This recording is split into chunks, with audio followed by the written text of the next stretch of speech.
Mr. Dudley out of 108, Brown out of 147.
Good morning.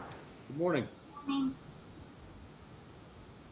All right, Mr. Stevens, I've had a complaint filed. We're going to do a first appearance via Zoom here. Are you all right with that? Right, so this is case 2020 CR 59, State of Kansas versus Dawson Stevens. And just for the record, I'm going to have counsel please announce their appearances. Your Honor, may it please the court, the state of Kansas appears through Norton County Attorney Missy Schoen. May it please the court, the defendant appears with his attorney via Zoom. Mr. Stevens, how do you have an opportunity to review the complaint that's been filed with the court? The charges. Yes, you've read the charges. Okay. There's 4 counts that have been filed, and I'm just going to read these counts to you. And I'm going to advise you of the fines and penalties associated with each charge. I'm going to go through your rights with you, and I'm going to talk to you about the processing that needs to be done, and last we'll set your preliminary hearing. So there's 4 counts. Count 1 states that on or about May 1, 2018 to August 10, 2018, the above named defendant within Norton County in the state of Kansas did contrary to the statutes of the state of Kansas, unlawfully, feloniously, and knowingly engage in sexual intercourse with HK, year of birth 2004, who was a child under 14 years of age, and at the time of the offense, the defendant was more than 18 years of age. This is being charged as rape. It's a violation of KSA 215503, subsection A3B2, and it's an off-grid person felony. Count 2 states that on or about September 24th, 2018, the above named defendant within Norton County in the state of Kansas did contrary to the statutes of the state of Kansas, unlawfully, feloniously, and knowingly engage in sexual intercourse with a child, to wit, HK, year of birth 2004, who was 14 or more years of age, but less than 16 years of age.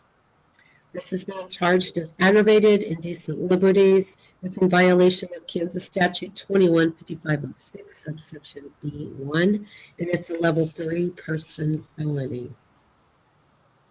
Count 3 states that on or about September 24th, 2018, the above named defendant within Norton County in the state of Kansas did contrary to the statutes of the state of Kansas, distribute or possess with the intent to distribute any depressant designated in subsection E of KSA 654105, subsection E of KSA 654107, subsection B or C of KSA 654109, or subsection B of KSA 654111, and amendments thereto, He's being charged as unlawful distribution of a controlled substance, oxycodone, and it's in violation of KSA 21-5705 subsection A, a level 4 drug felony.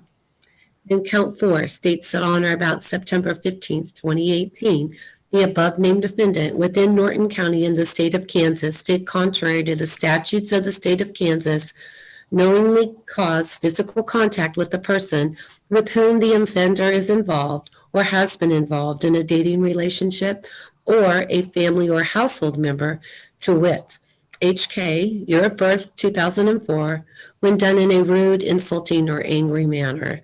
This is charged as domestic battery. It's in violation of KSA 21-5414 subsection A2, and it's a Class B person misdemeanor. Do you have any questions on the charges that are pending? No. So let me tell you what the fines and penalties can be. I know you don't have a sentencing grid before you, but I will go through that with you. And then Mr. Walter, once you consult with him, will also be able to provide you a more detailed look at the grid. But as to count 1, if convicted, the sentence would be life and in prison and a maximum fine of $500,000. On count 2, it's a level 3 person felony with a minimum sentence of 55 months up to 247 months and carries a maximum fine of $300,000. On count 4, which is the unlawful distribution of a controlled substance, it's a level 4 drug felony, and the minimum term is 14 months with a maximum of 51 months, and there would be a maximum fine that could be assessed by the court of $300,000. Count 4 is the domestic battery charge. It's a Class B person misdemeanor. There, with that sentence, there could be a maximum jail sentence of 6 months and a maximum fine of up to $1,000. Dawson, you know that the sentencing grid works off of your criminal history. So I don't know where you fall, but I gave you the minimum and the maximum. You may fall in between all of that. That's something that you could visit with Mr. Walter about in more detail. But in order for him to get an idea as to where you fall on that grid, you would have to disclose any convictions, previous convictions that you have. All right, I'm going to go through your rights with you.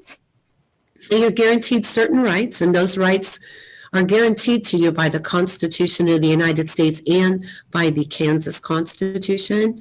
Those rights include that you're allowed to appear in open court and defend yourself against any charges made. There can be no disposition in your case without your presence before the court. You are allowed to have counsel represent you. If you cannot afford counsel, then the court can appoint an attorney to assist you throughout all the proceedings. Just for the record, Mr. Walter is appearing here on your behalf and has been retained by your family, I believe. You do have the right to demand the nature and causes of the charges. You have the right to confront, cross-examine, question under oath any witnesses that the state would have. You also have the right to subpoena witnesses to come in and testify on your behalf. You are not required to be a witness against yourself. You have the right to remain silent or stand mute. So I just want to advise you, should you choose to make any statements, whether those statements are made orally or in writing, those things that you offer could be used against you in a court of law. You do have the right to be released on bond. Currently, you are incarcerated, so that's not going to apply at this time. But if you are released, you do have the right to bond. Also, the court's going to set a preliminary hearing for you. I'll set that within 14 days unless that's waived by your attorney. And we'll discuss that a little more towards the end of these proceedings. Just know that the preliminary hearing is not a hearing to determine your guilt or innocence. It's for the court to determine whether or not the offenses have occurred and if there's probable cause to believe you committed those offenses. If the court does make a probable cause finding, you'll be bound over to the district judge who has jurisdiction to try the case. So if you are bound over and required to stand trial, you do have the right to a speedy and public trial by a jury. And if you are convicted at that trial, you have the right to appeal your conviction or any issues of law that may have been determined previously. Do you have any questions about your rights? No. Okay, I know it's overwhelming, and Mr. Walter could probably, if you have questions later, he can probably advise you. One of the things that's required is that you be processed, and that's not a possibility at this time, but you will have to be fingerprinted, and also these are a couple of person felonies, and so you'll have to have DNA swabbing done. So when you come to Norton County, that I will have the sheriff's office process you. So just I want you to understand that that will be completed once you get to Norton County. Council, I can set this in 14 days. Is that realistic? I don't think it's realistic, Judge. We would waive the 14-day requirement as long as Mr. Stevens agrees. Mr. Stevens, are you in agreement to that? Remember, I told you 14 days. I have to set it for your preliminary. If you waive those 14 days, then just know that it's going to go outside of the of that time frame. But whatever Walter wants for. Okay. Okay, then. Michonne, are you all right with waiving that 14 days also? Yes, Your Honor, not a problem. All right. So I would really like to get a date set. Part of it is we'll have to make arrangements for transportation. I want to be realistic on it so we don't have to continue unless it's absolutely necessary. Because I'll do an order to transport, and if we have everything in place, then it should hopefully be quickly and through the system smoother. And you will take care of the transport order, is that correct, Judge? I will, yes. Yes, I'll issue it to the Norton County Sheriff, who then will coordinate that with the Department of Corrections. Okay. I just want to make sure you didn't need anything from me. Right, no, I will do that. Thank you. Okay, so what do you think?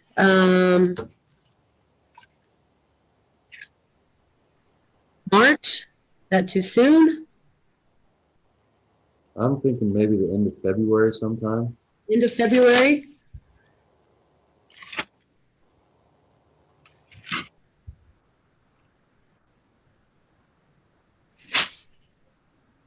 Okay, so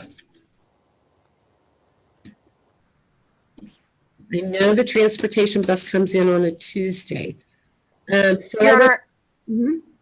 I wouldn't be surprised. We can check downstairs. Last I knew, I don't know, we'll just have to see. There's a possibility that they won't even put him on the transportation bus to Norton, and they might make Norton even go get him wherever he's at.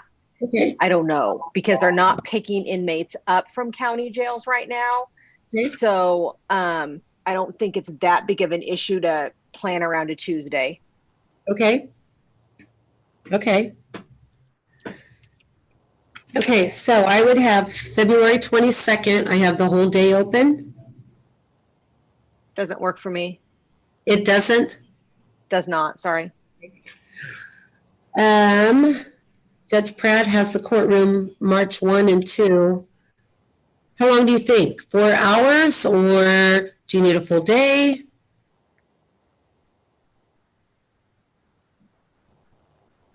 I'm fine with 4. That's up to Andrew.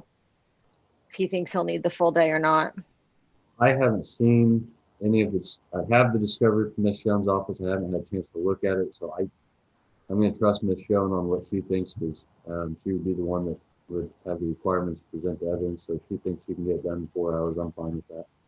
Okay, so I would have the afternoon of March 3rd. That works for me.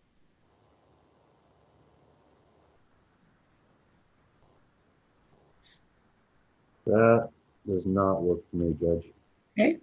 I have the full day of March 5th.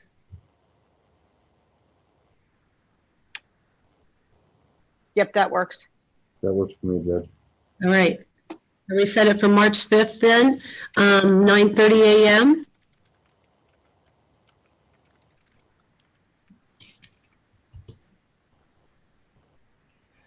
So Ms. Schoen, will you talk with the sheriff's office, find out if Mhm. if I need to do this order just directly to them, or if they're going to coordinate everything? Mhm. Give me an idea so I can get the order issued here within the next week or so they can make plans and arrangements.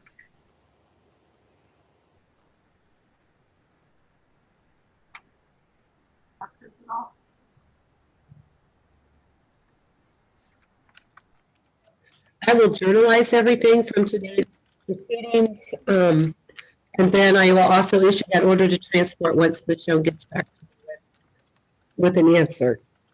So anything else that we need to address today?